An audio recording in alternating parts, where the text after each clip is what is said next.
Anthony, de nombreux commerces rouvrent aujourd'hui, donc. Première solution pour s'organiser, créer des files d'attente virtuelles. Oui, c'est ça. que c'est Pour que ça éviter les files d'attente réelles. Aujourd'hui, Oui. on va voir des gens qui attendent dans la rue, plus ou moins organisés, à la queue leu-leu, à 1 mètre les uns des autres. On va dématérialiser tout ça. C'est l'idée qu'il y a une petite start-up qui s'appelle WaitLink, très très malin. En gros, ce qu'il propose, c'est d'installer dans la vitrine des commerçants des petits QR codes, des codes barres numériques comme celui que je vous ai imprimé là. Et donc en gros, le client, il arrive devant le magasin, Oui. et plutôt que d'attendre avec tout le monde, il va juste scanner le code barre et on lui dit, vous êtes le 5e client dans la file, temps d'attente estimé 12 minutes.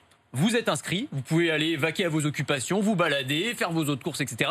Et quand c'est à vous de rentrer dans le magasin, quand il y a suffisamment peu de monde pour que vous puissiez y aller, on vous envoie une alerte. Oui. Et, c'est à Et vous si je ne suis pas là, le client suivant attend, quoi. Non, mais il y a un temps Non. quand même. Ah Non, ouais, non, d'accord, c'est assez mais bien je organisé. plaisante. Non, mais l'idée est quand même assez intelligente, génial. je trouve. C'est génial, Franchement, c'est oui, très c'est ingénieux, génial. quoi. Encore faut-il avoir un smartphone quand même. Alors, Oui, il faut ouais. avoir un smartphone qui lit les QR codes. Bon, normal, il y a une grande partie de la population Gratuit, maintenant qui en a. ce Et c'est service. complètement gratuit. Donc, si vous êtes commerçant que ça vous intéresse, ça s'appelle Wait, comme attendre, W-A-I-T, .link, L-I-N-K.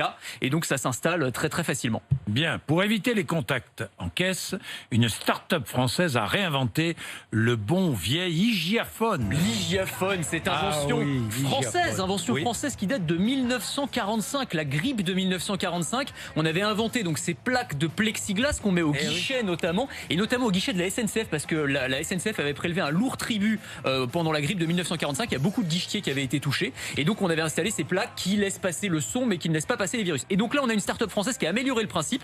En gros, on a la plaque de plexiglas et ils ont couplé ça avec des haut-parleurs directionnels. Donc vous pouvez être à 3 mètres du caissier ou de la caissière. Vous entendez? Vous entendez, le son va viser vos oreilles, vous êtes dans une bulle de son, les gens autour de vous n'entendent absolument rien, mais vous entendez comme si la personne, en gros, vous parlait C'est dans génial, l'oreille. ça. C'est génial. Donc là aussi, encore une très très bonne idée qui permet de respecter la distanciation sociale et avec ces hygiaphones Alors, sur intelligents. le site d'RMC, on trouve tout. Hein. Bien sûr. Dernière solution, des caméras intelligentes qui s'assurent du bon respect de la distanciation sociale. Oui, alors ça, on va en voir de plus en plus. Il y a beaucoup de marques qui proposent ça, les Français de Stereolabs par exemple. Et donc, ce sont des caméras qui vont analyser, grâce à des systèmes de vision 3D, la position relative des personnes et donc être capable de dire si vous êtes bien à moins d'1 mètre les uns des autres. Alors, il y a même des modèles équipés de haut-parleurs, c'est-à-dire que vous faites enguirlander par la caméra pendant que vous achetez vos yaourts.